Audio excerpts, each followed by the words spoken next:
안녕하세요. 오늘도 사연 살롱을 찾아주셔서 감사합니다. 저는 이혼하고 너무 행복한 인생을 살고 있는 40대 초반 전문직 여성입니다. 제가 여기서 전문직이라는 단어를 굳이 쓴 이유는 평범했던 제가 이혼한 전 남편 때문에 전문직을 갖게 되어 일부러 강조하고 싶어서 썼어요. 저는 남편한테 무시당하는 게 싫어서 노후가 짱짱한 전문직 여성이 되기로 마음을 먹었는데요. 이런 말 진짜 이상한데 지금의 저는 원수 같은 전 남편이 없었다면 지금의 행복은 감히 상상할 수조차 없는 인생이었거든요. 그런 면에서는 제가 오히려 저를 갈궈줘서 고맙다고 해야 하나? 가끔 아리까리할 때도 있는데 그래도 그 왼수 같은 그놈한테는 절대 그런 말을 하고 싶지 않았기에 이렇게 사연을 씁니다. 평소 저 말고도 씩씩하게 자기 행복을 위해 이혼한 많은 분들의 사연을 공감하며 듣고 있었거든요. 그리고 오늘은 애청자가 아닌 주인공이 되어 제 사연을 소개해볼까 하는데 부디 제 사연도 끝까지 함께 해주시길 부탁드려요. 그럼 서로는 이 정도로 하고 본격적인 제 사연을 소개해보겠습니다. 저와 전 남편은 지인의 소개로 처음 만났어요. 나이 차이는 궁합도 보지 않는다는 4살 차이로 처음 만났을 때부터 꽤 잘 통해서 자연스럽게 만나기로 했는데요. 계속 만나다 보니 저는 많이 덜렁거리는 반면 남편은 꼼꼼한 사람이라 좋았어요. 가끔은 애정어린 잔소리도 하긴 했는데 그 정도가 지나치진 않아서 심각하게 생각하지는 않았죠. 오히려 남편과 만나면서 물건을 잃어버리거나 깜빡깜빡 하던 실수도 많이 줄어서 좋은 점이 많았는데 이런 사람이라면 결혼을 해도 괜찮을 거라고 생각했어요. 실제로 나이 차이는 4살이었지만 남편은 훨씬 어른스러웠는데 남편은 저를 많이 귀여워했어요. 어쩜 자기는 실수를 해도 이렇게 귀엽냐? 신기하네. 이런 말을 진짜 자주 했는데 저는 그때 제가 정말로 귀여운 줄 알았어요. 평상시 부모님한테도 그런 말을 들은 적이 별로 없었는데 남편이 귀엽다 해주니까 기분이 좋더라고요. 그리고 지금은 천번 만번 후회하는 일이지만 저는 점점 남편에게 의지하는 면이 많아졌죠. 남편은 자기한테 의지하는 저를 귀찮아하지 않았죠. 워낙 책임감이 강하고 챙김을 받는 것보다 챙기는 걸 좋아하는 성격이라 저희는 정말로 궁합을 보지 않아도 될 정도로 합이 잘 맞았어요. 그러니 연애하는 3년 반 동안도 싸우거나 꽁한 일은 손에 꼽을 만큼 적었는데 둘 다 홍기가 찬 나이였기 때문에 자연스럽게 결혼을 하게 되었어요. 또한 양가 집안 형편도 누가 더 잘 살고 못 살고 할 것도 없어서 정확히는 아니었지만 얼추 반반 결혼을 했는데 결혼하고 2년 정도는 아무 문제 없이 그저 행복한 신혼생활을 보낼 수 있었어요. 다만 그 2년 동안 제가 유산을 한 번 해서 상심이 컸었는데 그때도 남편의 지극한 정성에 저는 저만큼 결혼을 잘한 여자도 없을 거라고 감히 생각했었어요. 하지만 그 후로 1년도 되지 않아 그런 생각을 한 제 자신을 자책했는데 제가 유산을 한번 겪고 엎친 데 덮친 격으로 회사를 그만두게 되면서 시작되었어요. 사실 저희 회사가 이래저래 문제가 많았거든요. 그래서 일을 하면서도 위태위태하게 느껴진 게 한두 번이 아니었는데 기회가 된다면 하루빨리 이직을 하고 싶다는 생각을 많이 했어요.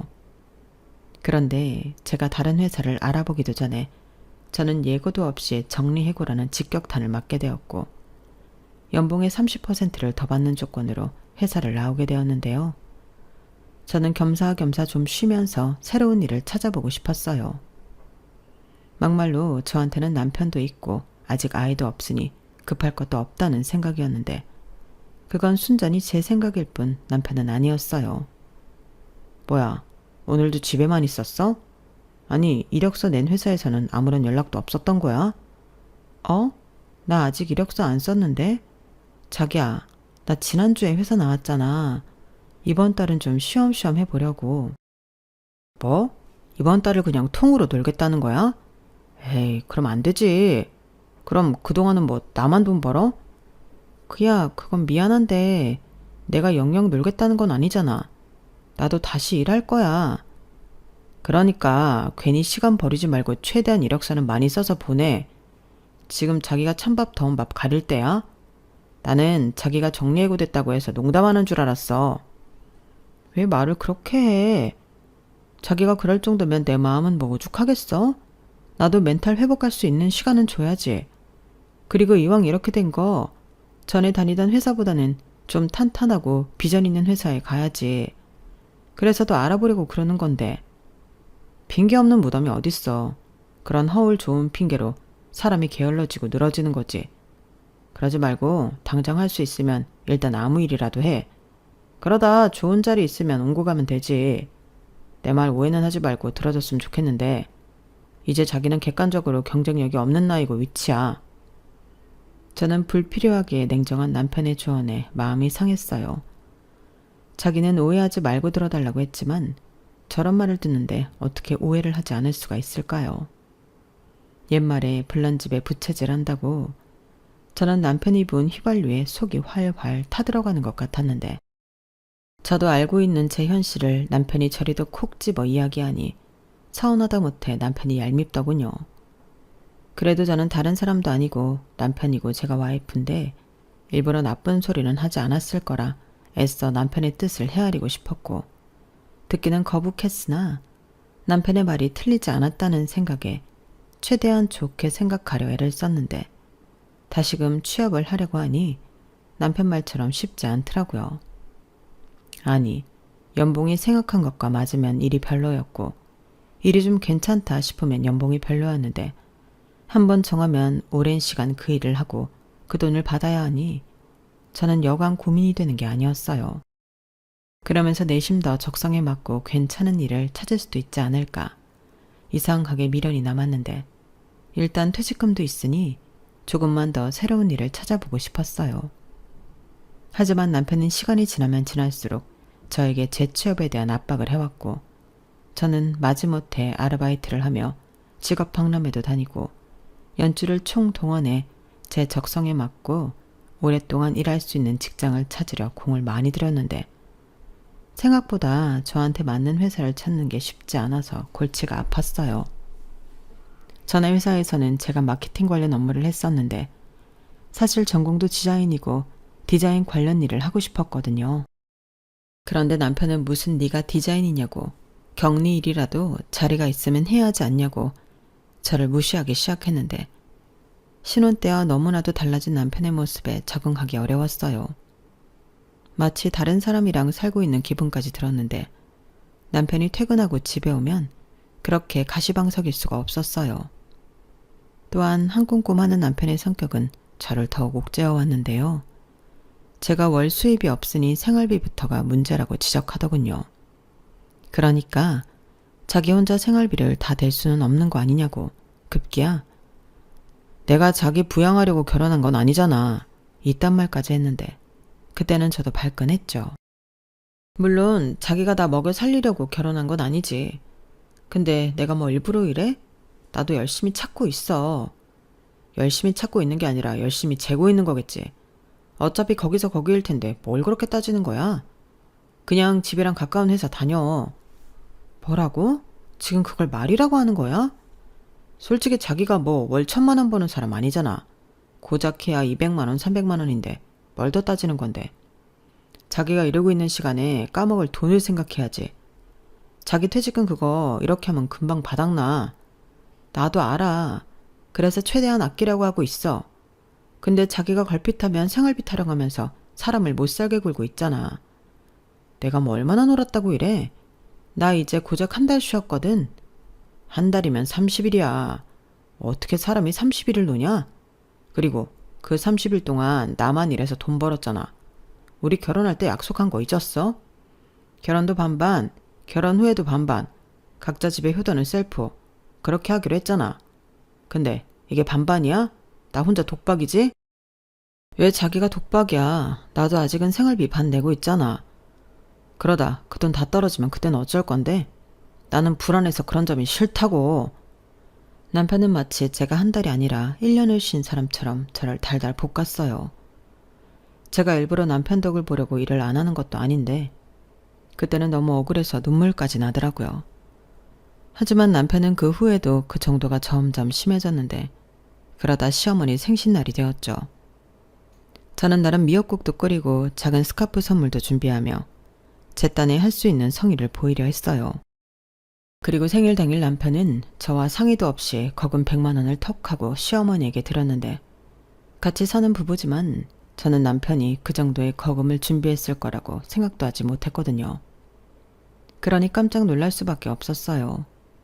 그 이후 제가 실직한 가운데 남편이 시댁에 매달 50만 원씩 용돈을 보낸다는 사실을 알게 되었는데 남편이 그러더군요. 그래서 뭐 내가 벌어서 내 부모 용돈 드린다는데 자기가 왜 나를 세우는 거야?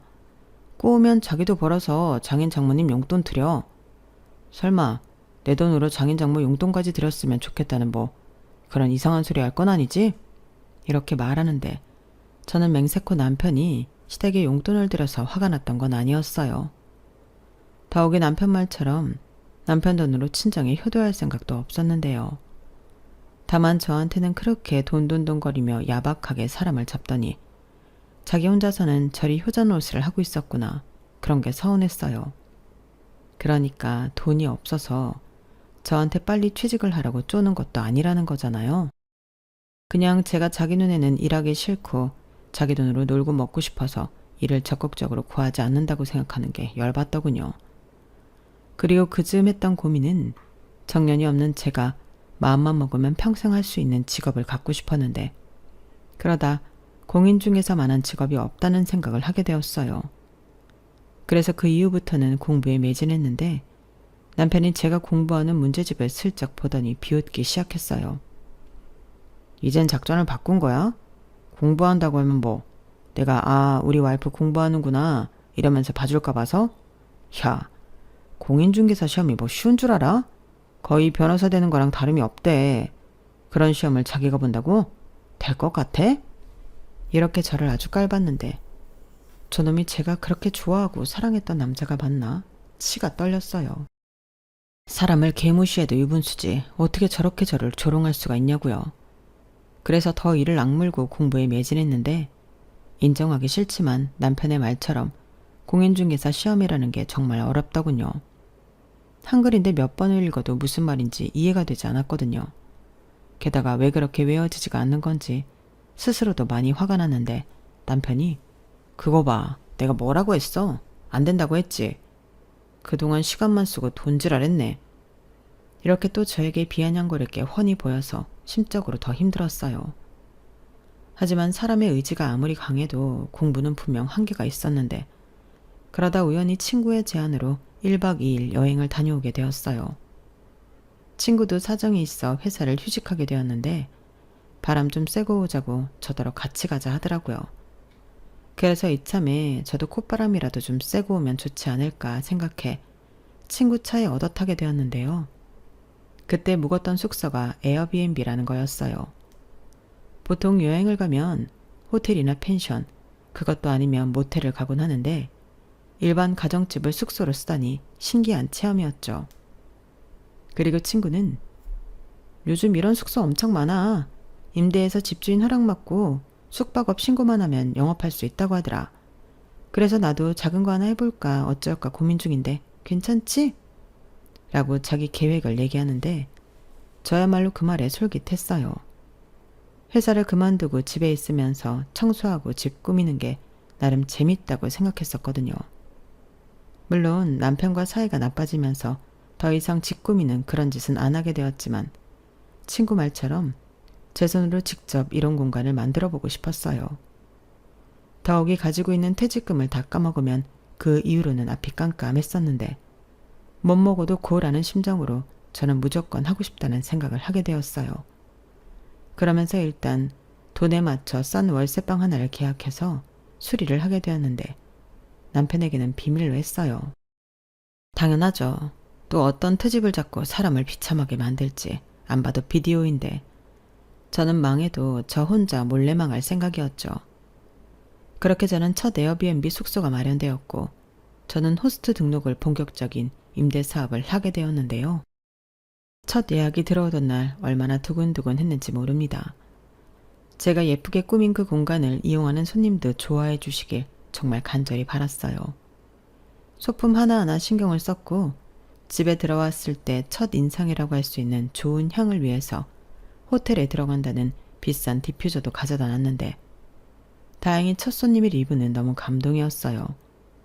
서울 한복판에 저렴하지만 안락하고 편안한 공간을 만들고 싶었던 저의 취지가 잘 반영이 되어 호평이 이어졌는데 그때는 청소도 제가 하는 등 정성을 쏟았죠. 그리고 하나가 잘 되니 또 하나를 하고 싶은 욕심이 생겼는데요. 이번에는 한국을 찾아준 외국인들을 위한 공간을 만들고 싶었어요. 그렇게 제가 사업을 하는 재미에 빠져 지날 쯤 저희 아빠의 생신날이 되었고 저는 남편처럼 현금 100만 원은 아니지만 스포츠 브랜드 패딩 점퍼를 선물로 사다가 집에 놓았는데 그걸 본 남편이 기겁을 했어요. 뭐야, 이 비싼 걸 왜 샀어? 이러면서 저희 아빠 생신인 것도 모른다는 듯 말을 하는데 제가 일주일 전부터 시간을 빼놓으라고 말을 했었거든요.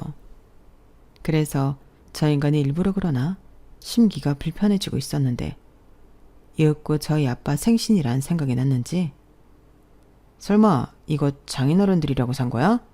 김소영 돈 많네. 이런 점퍼 4, 50만 원 하지 않나? 이봐봐. 오리 아니고 거위네. 이러다 퇴직금 다 쓰고 없겠다. 이러면서 아주 사람 속을 박박 긁는데 저도 가만히 있을 순 없었어요. 그래서 저도 아니 내 돈으로 내가 샀는데 왜 10이야? 퇴직금으로 샀던 벌어서 샀던 자기 돈 아니잖아. 라고 대받아쳤고 그날 저는 남편과 부부싸움을 하게 되었죠. 그리고 남편은 유치하게 자기는 이제부터 처가집에는 가지 않겠다고 했는데요. 진짜 어이가 없었어요. 우리 원래 효도는 각자 셀프로 하기로 했지. 그니까 생신이든 뭐든 그 집 자식이 알아서 하는 걸로 하자. 자기도 이제 우리 집 챙기지 마. 내가 알아서 할게. 이러는데 정말 열이 머리 끝까지 뻗쳤어요. 저는 이미 시부모님 2분 생신을 같이 가서 보냈는데 이제 와서 저는 가지 않아도 된다고 하니 열받더라고요. 그래서 뭐 저런 인간 좋다고 친정에 가고 싶은 마음도 없어서 그러자고 한 저였는데 저는 그때부터 시댁에서 걸려오는 전화는 일절 받지 않았어요. 사실 시부모님과는 사이가 나쁠 것이 없어서 그렇게까지 하고 싶진 않았는데 남편이 저러니 저도 어쩔 수 없겠더라고요. 그리고 남편 없이 친정에 가게 된 저는 끝내 남편과 사이가 나쁘다는 걸 말할 수밖에 없었는데요. 이미 제 얼굴 표정을 보고 저희 엄마가 왜 혼자 왔어? 혹시 이서방이랑 싸웠니? 라고 눈치를 채셨고 저도 그때는 답답한 속을 하소연하고 싶어 생일은 아빠한텐 죄송하지만 그간 있었던 일을 모두 이야기하게 되었어요. 그러자 저희 친정 부모님은 물론이고 저보다 먼저 시집간 친정 언니와 형부도 뭐 그런 치사한 놈이 다 있냐고 열변을 토하는데 이래서 내 식구가 편하고 좋다고 하는 건가? 답답했던 속이 좀 풀리는 것 같더라고요. 그리고 그 인간이 앞으로 처가에는 가지 않겠다고 했으니 사위볼기대 따윈 하지 말라고 저도 말 안 할 수가 없었는데 당연히 저희 부모님은 기분이 나쁘셨어요. 하지만 친정언니는 그래 오지 말라고 해. 누가 지 얼굴 보고 싶대. 그렇게 안 봤는데 사람 진짜 못 쓰겠다. 네가 돈 안 번다고 꼬라지 난 거잖아. 이서방 요즘 차 안 팔린다니? 언제는 잘 나가는 딜러라 돈도 많이 번다고 사람이 그렇게 여유 있는 척을 하더니 그거 다 뻥이었어? 무슨 남편이 그래? 야, 안 봐서 더 좋다?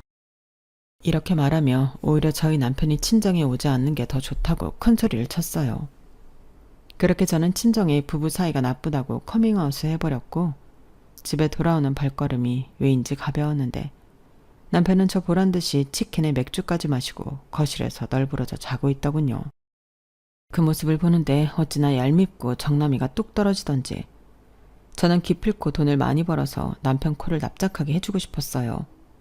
그리하여 임대사업에 더 박차를 가하고 싶었고 여차하면 내가 쓸 수 있다는 마음으로 다음 집을 계약했는데요. 저는 단순히 임대수만 늘리지 않았어요. 돈 가지고 하는 일이다 보니 공부도 엄청 하고 강의도 많이 찾아봤는데 그렇게 집을 많이 보러 다니니 보는 눈도 생기더라고요. 거기다 매일 부동산 시장을 눈여겨봐서인지 전에는 그렇게 외워지지도 않고 무슨 말인지 도통 몰랐던 용어들이 익숙해지고 이해도 잘 됐는데 그래서 밤 포기 상태였던 공인중개사 시험 공부를 다시 시작했어요.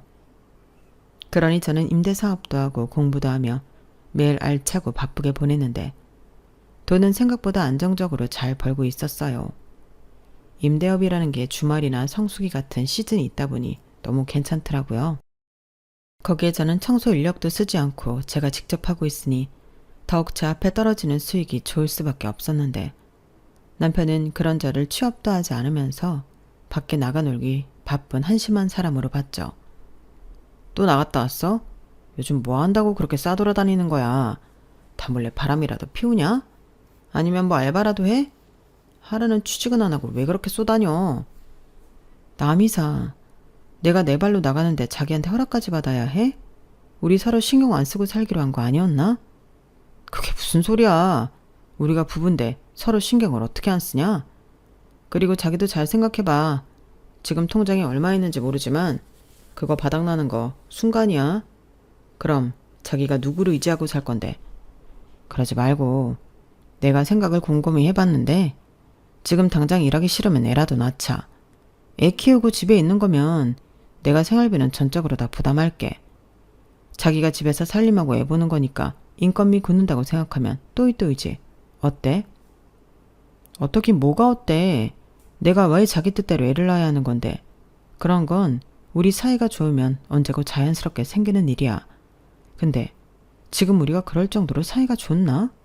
아니잖아. 괜한 헛소리 그만하고 지내던 대로 지내. 그래서 뭐 자기는 애도 안 낳고 계속 이렇게 산다고? 김소영, 진짜 왜 그래? 원래 이런 사람이었어? 솔직히 말해봐. 나랑 결혼한 거 취집한 거였냐? 내가 진짜 설마 했지만 그래도 아니겠지 하면서 못 물어봤는데 대답해봐. 뭐가 어째? 취집? 지금까지 나를 그런 여자로 본 거야? 자기 나 회사 잘리고 단 한 번이라도 괜찮다고 넘어진 김에 쉬었다 간다고 천천히 쉬면서 일 찾아보라고 말한 적 있어? 없지. 나는 그런 게 서운해. 그리고 그것뿐이야? 치사하게 네 집 우리 집 나누면서 나더러 꼬우면 벌어서 우리 집에 용돈 주라며. 세상에 그렇게 말하는 남편이 어딨어. 나라고 뭐 회사 잘리고 보내는 시간이 쉬웠는 줄 알아? 그런데 뭐 이젠 아주 나를 취집하는 여자로 만드네. 진짜 어디까지 할래? 이럴 거면 뭐하러 같이 살아? 백수 와이프 건사하기 싫은데 그냥 헤어지자. 잘 됐네. 우리는 애도 없으니까 이혼 서류 갖다 하면 바로 남남되는 거 아닌가? 어떻게 내일 당장 우리 이혼 접수하러 갈까? 저는 흥분한 나머지 이혼 소리를 먼저 했어요. 사실 그 전에도 수없이 생각한 이혼이었는데 남편한테 직접적으로 이야기를 꺼낸 건 그때가 처음이었죠. 하지만 결단코 이혼 소리를 홧김에 한 건 아니었는데요. 싸우는 것도 너무 힘들고 지치니까 그냥 이혼하는 게 낫지 않을까? 그런 생각을 자주 하게 되었어요. 그리고 정작 이혼 소리를 들은 남편은 자기 딴에는 저랑 이혼할 마음은 없었던 건지 그 이후로 입을 꾹 닫았는데 대신 각방을 쓰면서 냉전의 시간을 길게 가지게 되었어요. 솔직히 저야 편하고 좋더라고요. 괜히 붙어있으면 더 신경 쓰이고 괜히 또 10이나 붙어 싸울 수 있는데 그런 게 아니니까 오히려 저는 혼자 공부도 하고 일도 하고 쉬기도 하고 편하게 있었어요. 그렇게 각자의 시간을 보내며 저희는 무늬만 부부이고 가족이 남남으로 지냈어요. 그래도 한때는 죽고 못 사는 인꼬부부라 불리던 우리였는데 그런 시간들이 다 꿈이었던 것 같고 남의 일처럼 느껴지더라고요. 그리고 저는 혼자 있는 시간이 많아져서 예전보다 더욱 공인중개사 공부에 전념하게 되었는데요. 역시 마음이 복잡하고 머리가 아플 땐 공부만 한 것이 없었어요. 그렇게 공부에 매진하니 저는 그해 드디어 합격의 기쁨을 누릴 수 있었고 입이 근질근질했지만 남편에게는 일단 비밀로 하기로 했어요. 그리고 황당하게도 제가 공부를 하고 있지 않자 남편은 이거 봐. 결국 포기하고 문제집값만 버렸지. 그러게 내가 그거 아무나 합격하는 거 아니라고 했지?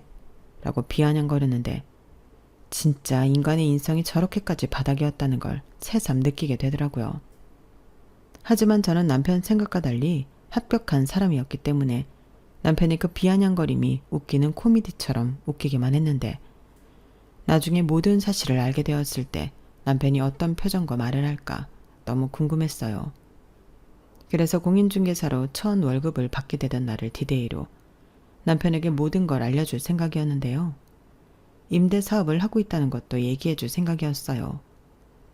사실 제가 다시 일을 하고 능력 있는 여자가 되면 남편이 그동안의 일을 사과하고 다시 예전처럼 잘해줄 거라고 생각했거든요.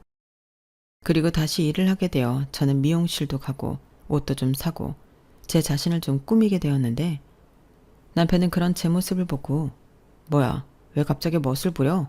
그러고 어딜 가는데? 혹시 나 몰래 로또라도 맞은 거야? 라며 헛다리를 짚는데 괜히 기분이 으쓱하고 좋더군요. 그래서 저는 여유롭게 웃으며 로또 맞았어. 대박이지. 나중에 알려줄게. 라고 남편의 애간장을 좀 녹여볼까 했는데요. 남편은 제가 예측할 수 있는 그런 사람이 아니었어요. 남편은 정말로 제가 로또에 당첨되었다고 생각하고 그걸 알아내려 했는데 친정에 가서 물어봤다 하더군요. 당연히 친정 부모님은 제가 직장 잃고 남편한테 서러움을 잔뜩 당한 걸 알고 있었기 때문에 곧장 제가 임대사업도 하고 공인중개사 시험도 합격해서 부동산 일도 하고 있다는 걸 남편에게 알려주셨는데 거기까지만 하셨어도 괜찮았을 것을 저희 엄마가 그리고 우리 딸이 얼마나 능력이 좋은지 우리한테 월마다 100만 원씩 주고 있어. 자네가 그랬다며? 자네가 자네 부모한테 용돈 주는 거 꼬우면 우리 딸도 벌어서 우리 용돈 주라고. 그래서 우리 딸이 돈 벌자마자 100만 원씩 주더라. 아이고야, 이걸 사위한테 고맙다고 해야 하나. 그러게, 왜 우리 딸을 무시하고 그러나? 사람이 그러면 못 쓰는 거야. 부부가 왜 부부인데? 어려울 때 보듬어주고 좋을 때 함께 기뻐하는 게 부부 아닌가? 이렇게 제가 100만 원씩 주고 있다는 걸 알려주고 남편에게 일장연설도 하셨는 모양인데 남편은 그저 제가 친정에 월 100만 원씩 자기 몰래 주고 있다는 말에만 꽂혔어요. 그리하여 씩씩거리며 집에 들어온 남편은 저에게 다짜고짜 자기 공인중개사 시험 붙었다며. 그리고 나한테 말도 안 하고 사업도 했어? 그래서 친정에 월 100만 원씩 들였냐? 라고 따져 묻는데 살짝 김이 새긴 했지만 저는 대수롭지 않게 말했어요. 근데 그거 어떻게 알았어? 나는 조금 더 있다가 얘기해 주려고 했는데 저는 남편이 놀라서 따지는 줄 알고 그렇게 말했어요. 그런데 남편은 어디서 알긴 내가 자기 정말 로또 된 줄 알고 처갓집에 다녀왔어. 그런데 어떻게 나를 감쪽같이 속일 수가 있냐? 100만 원이라니. 저는 그때 남편이 정확히 어디에 꽂혀 기분이 나빴는지 알았어요. 저 인간은 제가 다시 돈을 벌 수 있는 능력을 가졌다는 것보다도 제가 친정에 돈 100만 원씩을 주고 있었다는 거에 화가 많이 났더라고요. 아니, 자기가 벌어서 용돈 주라고 하지 않았나요? 그런데 막상 정말로 제가 용돈을 주고 있다고 하니 그걸 가지고 엄청 약이 오른 모습이었는데 남편은 곧장 저에게 이렇게 말하더군요. 나 진짜 자기한테 서운해. 왜 나를 속여? 나한테 다 오픈하지 않은 저희가 뭐야? 저희라. 저는 남편의 내로남불식 논리에 어처구니가 없었어요. 자기는 저한테 말 안 하고 시댁에 50만 원 드려도 되고 저는 그러면 안 되는 건가요? 그래서 곧장 저도 따져 물었죠. 자기 웃긴다. 부모님 용돈은 자기가 나 속였어. 그리고 내가 따지니까 벌어서 너도 친정에 용돈 주라며. 왜? 이젠 그것도 불만이야? 당연하지. 50만 원이랑 100만 원이 같아? 도대체 나 몰래 얼마 동안 친정에 돈을 빼돌리고 있었던 거야? 뭐? 빼돌려? 말 똑바로 해. 내 돈이야. 무슨 돈을 빼돌렸다고 이래? 부부 사이에 네 돈 내 돈이 어딨어? 우리 돈이지. 아무튼 나는 인정 못하니까 지금까지 처갓집에 들인 용돈 다시 받아와. 뭐라고? 지금 제정신이 아닌 거지? 왜? 나는 평생 취업도 못하고 빌빌거릴 줄 알았는데 자기가 생각한 것보다 잘 나가서 배 아프냐? 그냥 축하한다고 그렇게 말하면 안 돼? 누가 배가 아파? 나 그런 거 아니거든? 아니긴 뭐가 아니야. 지금 누가 봐도 딱 꼬라지가 그건데. 나 좋은 말 할 때 여기서 그만 긁어라. 왜? 이젠 돈도 잘 벌겠다. 정말 이혼이라도 하자는 거야? 이래서 여자가 무섭다는 거야. 그렇게 돈 못 벌고 빌빌거릴 때는 아무 소리 못 하더니 조금 돈 좀 만졌다고 저렇게 태도를 바꾸잖아. 네가 잘 벌면 뭐 얼마나 잘 벌 건데? 월 1,000만 원 버냐? 나는 벌어. 저는 유치해진 남편의 말에 헛웃음만 나왔어요. 네, 남편이 외제차 딜러여서 잘 나갈 때는 1,000만 원도 번 적이 있었어요. 하지만 저는 그 돈 만져보지도 못했고 지금은 또 사정이 달라진 걸로 아는데 남편은 곧 죽어도 자기가 잘 벌었을 때만 기억하고 사람을 무시하려고 했어요. 그래서 배 아파 죽으려고 하는 남편의 모습이 더 없어 보였는데 뭐라고 더 쏴붙여줄까 하다가 저는 제 입까지 더러워지는 게 싫어 그냥 말을 말았어요. 그러자 그 남편이 왜 말을 하다 마냐며 이번에는 자기를 무시하는 거냐고 방방 뛰는데 그땐 저도 모르게 진짜 추잡하다 이런 말이 나오고 말았어요. 그냥 마음의 소리가 저도 모르게 툭 제 입 밖으로 튀어나온 거죠. 그러자 그 말이 충격적이었던 건지 남편은 아무 말도 하지 않고 대신 얼굴만 붉혔어요.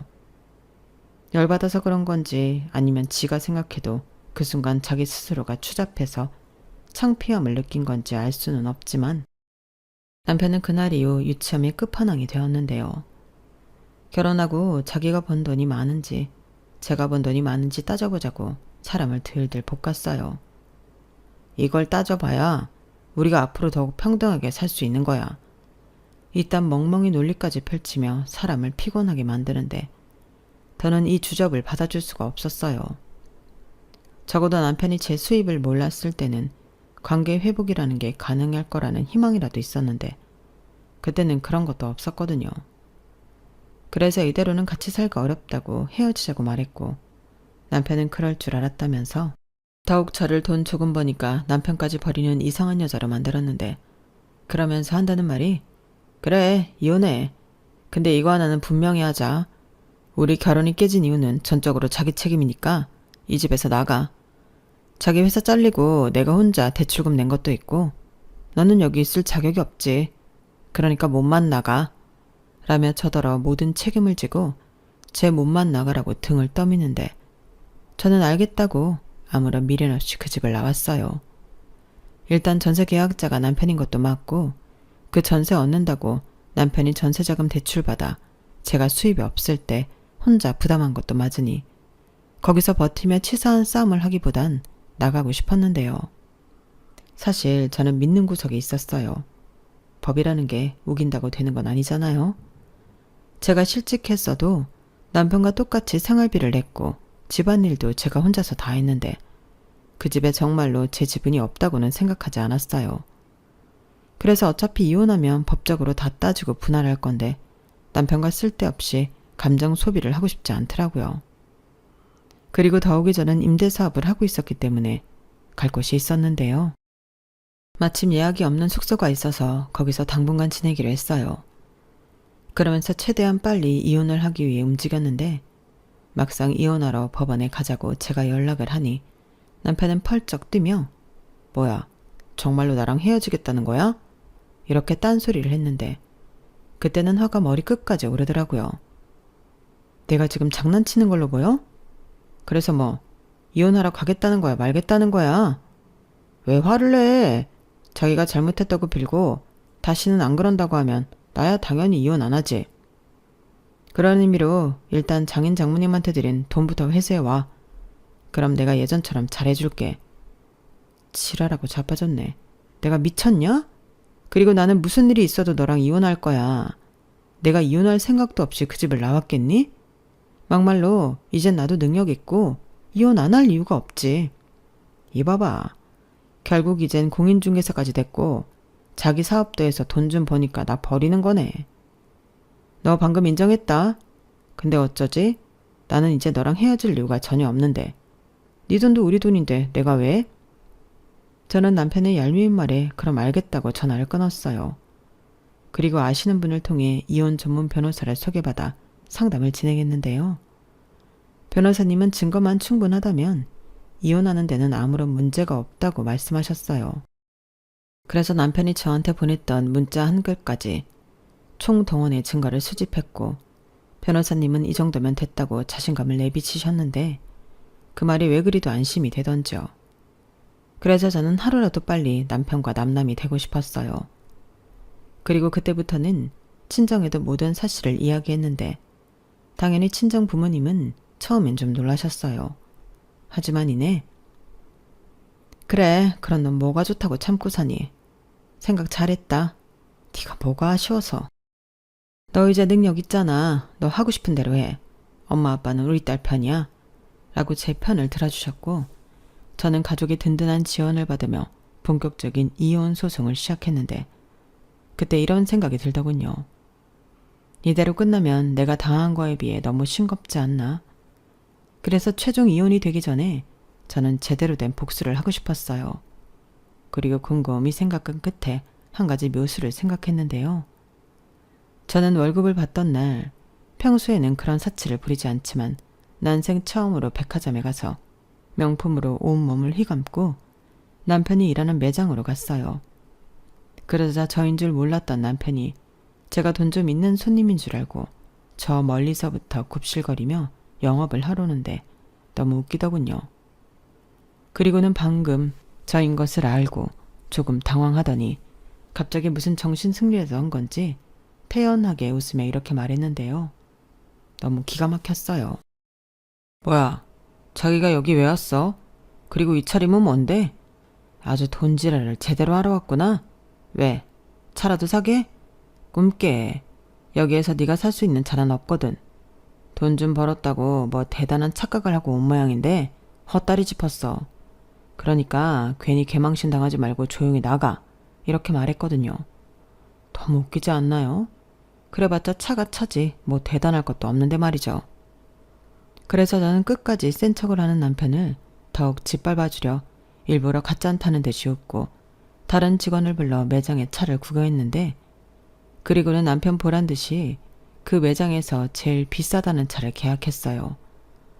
남편은 아무 말도 하지 못하고 그저 똥 씹은 얼굴만 하고 있더라고요. 그리고는 도저히 믿을 수 없다는 듯 고개만 가웃거렸는데 사실 그 차는 제가 아니었어요. 내년이면 친정아빠가 환갑인데 좀 좋은 선물을 하고 싶었거든요. 그리고 저는 아빠가 끌고 다니시던 차를 가져와 제가 탈 생각이었는데 엄마와 아빠가 그 차를 타고 좋은 곳을 많이 다녔으면 좋겠다는 생각으로 계약을 하게 된 거죠. 하지만 역시나 남편 말처럼 차값이 장난이 아니었고 아무리 개월수를 늘려도 차 할부금이 꽤 나가는 건 사실이었는데 언니가 절반은 도와주겠다고 해서 과감하게 실천에 옮길 수 있었어요. 게다가 저희 자매가 아빠 환갑 선물을 해주기 위해 꽤 오랫동안 돈을 모으고 있었거든요. 거기에 제 돈을 조금 보태고 나머지를 할부로 뺐기 때문에 부담을 덜 수 있기도 했죠. 그래도 언니의 금전적인 도움이 없었다면 선뜻 용기를 내기 힘들었을 텐데 저희 자매가 또 그런 면에서는 의리가 좀 있는 편이라 제가 조심스럽게 이야기하니 언니는 신나서 그렇게 하라고 저에게 말해줬어요. 야, 나 네 언니다. 나도 내 동생 기 살려줄 돈은 있어. 네 형부가 그런 걸로 뭐라고 할 사람도 아니고 이참에 너는 복수하고 우리 자매 엄마 아빠한테 기깔나게 선물 한번 해보자 라고 하는데 언니한테 너무 고마웠죠. 그리고 제 딴에는 최고의 복수를 하고 온 날 저녁 모처럼 신이 난 언니와 제가 친정에서 가족들과 식사를 하고 있었는데요. 남편이 술에 떡이 되어 저희 친정집 초인종을 누르고 또 누르며 추태를 부리는데 정말 못 봐주겠는 거 있죠. 그러자 저희 아빠가 인터폰 앞에서 역정을 내시며 여기가 어디라고 왔어? 술 먹었으면 곱게 네 집이나 가! 라고 하셨는데 남편은 횡설수설 저랑 이혼하기 싫다고 변명을 늘어놓기 시작했어요. 그러면서도 자기가 잘못했다는 말은 죽어도 하지 않았는데 그런 거 보면 저 인간도 참 답이 없는 인간이구나 끝까지 씁쓸하더군요. 그리고 남편은 끝까지 자기 잘못은 없고 이 상황이 그리고 변해버린 저 때문에 억울하다 서운하다 이딴 말만 계속했는데 그 소리를 듣고 있는 제가 너무 짜증이 나서 그냥 끊어 아니면 경찰에 신고할까? 이렇게 말해버렸어요.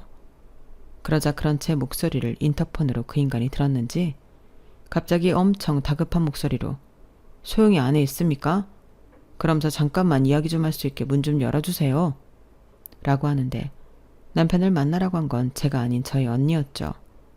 말릴 새도 없이 언니가 나가버렸죠. 현관에 있던 야구 빵망이를 들고 나갔어요.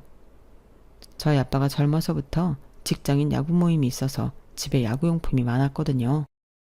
그리고 언니는 그 중에 가장 단단한 방망이를 가지고 나갔는데 얼마나 휘둘렀는지 남편의 비명소리가 아주 크게 들리더군요. 결국 남편은 술이 확 깼는지 주랭랑을 쳐버렸고 언니는 다음날 온몸에 근육통이 와서 회사까지 쉬었다고 연락이 왔어요. 남편 놈이 어찌나 겁을 먹은 건지 그 이후에는 또 저희 언니를 만날까봐 저희 친정에는 얼씬도 하지 않게 되었어요. 여러모로 다행이라고 생각했죠.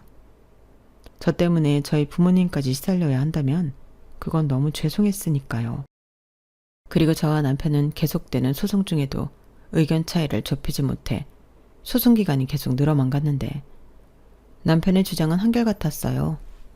자기는 절대 저랑 이혼하고 싶지 않고 저랑 행복하게 살고 싶다며 눈물 연기까지 펼치더라고요. 물론 씨알도 먹히지 않았지만 남편 놈은 꽤나 필사적이었어요. 하지만 이미 그 사람의 민낯을 봐버린 제가 마음을 바꾸는 일은 절대 일어나지 않았죠. 그건 너무 당연한 일이잖아요. 그리고 판사님도 저랑 똑같은 말씀을 하셨는데 결국 저는 제가 원하는 승소를 하게 되었답니다. 게다가 판사님은 제가 수입이 없음에도 불구하고 똑같이 생활비를 부담한 점과 전적으로 모든 가정일을 혼자 다 했으므로 남편이 자기 것이라 우기는 전세 보증금의 일부를 저에게 줘야 한다는 판결을 내려주셨는데요. 남편이 입에 개거품을 물고 난리가 났어요. 그 때문에 재판장에서 쫓겨났는데 그땐 정말이지 저런 인간이 내 남편이었다는 사실이 너무 창피하더군요. 그래도 제가 원하는 대로 이혼을 하게 되었으니 저는 만족했는데 남편은 끝까지 저를 설득하려고 온갖 진상을 부렸어요. 아마도 저랑 헤어지지만 않으면 모든 것이 자기 뜻대로 될 거라 생각했던 것 같은데 결국 제가 경찰에게 도움을 청하면서 남편은 완전히 제 앞에서 사라지게 되었어요. 경찰이 남편에게 제대로 겁을 줬거든요.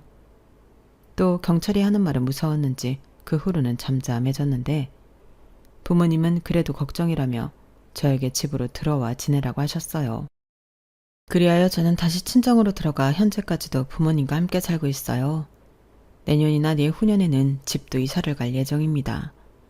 전부터 저희 엄마가 아담한 텃밭이 있는 주택에 살고 싶다고 노래를 부르셨거든요. 그래서 겸사겸사 2층 주택을 알아보고 있는 중인데요. 함께 살고 있지만 따로 독립된 그런 공간이면 좋겠다는 저의 의견을 반영해서 집을 구할 생각입니다. 제가 부동산 일을 하면서 느낀 게 하나 있어요.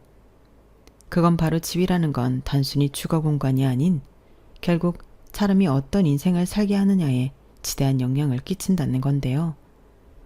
저는 제가 앞으로 구할 저희 집에서 저희 부모님이 편안하고 행복한 노후를 만끽하길 바랍니다.